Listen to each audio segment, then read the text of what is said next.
The second thing we have to absolutely address, and it will take so long before you get anywhere with it, is lying. Lying, man. Kids lie. And they will convince themselves that they didn't. They will, I didn't say that, I didn't say it, I never said that. I swear, you said it to me. I was there. I didn't. I recorded it. Here's the video. I didn't say it. I swear I didn't. They'll watch the video and say I didn't do it. They did not. They somehow convinced themselves. You know why that happens? It happens because the first time they lied, and they actually admitted that they lied. Oh, ho, ho, ho, ho, ho, ho, ka'annahu yawmul qiyamati. Like, you lie in my house?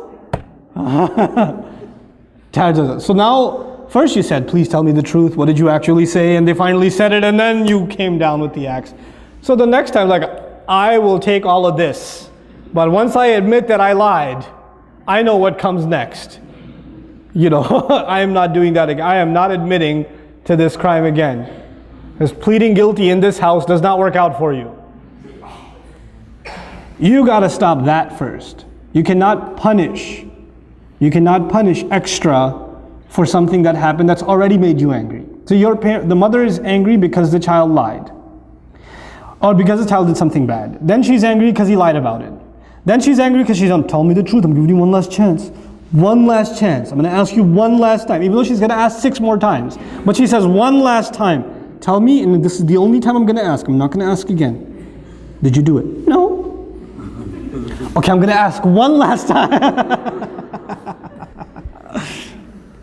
Before I tell your father, one more time. I didn't do it, I didn't do it, I didn't. And he'll go to bed, he'll cry, he'll wake up, I didn't do it, I didn't do it. He'll stick to it.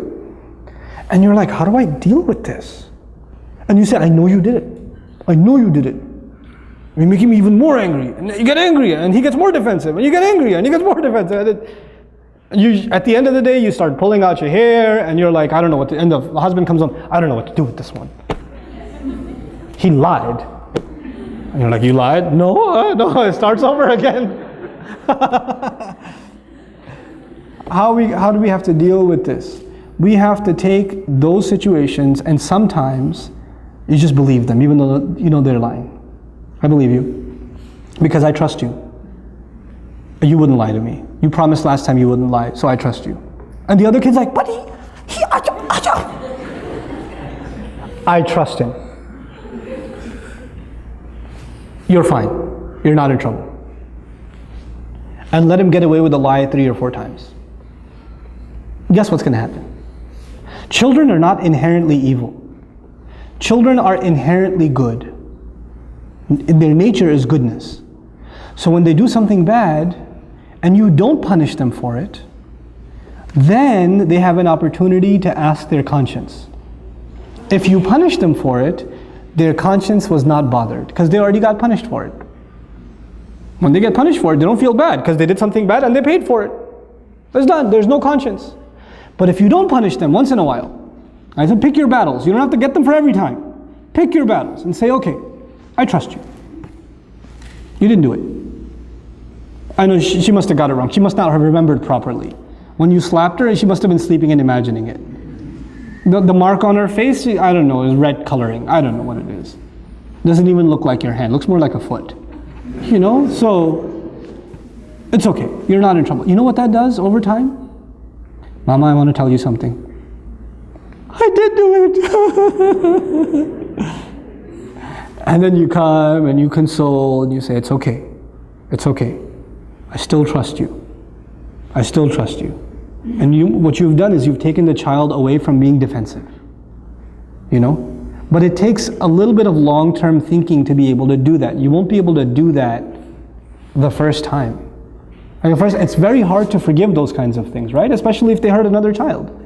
If they wrong somebody else. It's hard. And you have to take that other child and take them to a corner and say, Beta, I know, I trust you too. I'm not angry at you either. And I know they did something wrong. But you don't have to be happy if they get punished.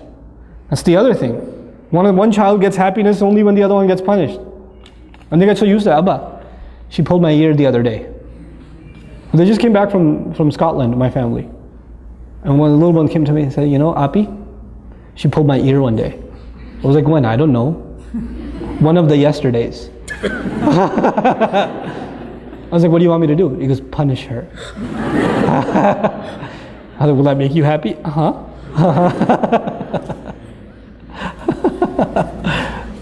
Sometimes kids do that. They get a kick out of the other one getting punished. They do. You don't want to create that either. With little kids, with the 2-year-old, it's okay. You want to entertain them. So you bring the older one and you slap your own arm a couple of times and you tell her to say, ow.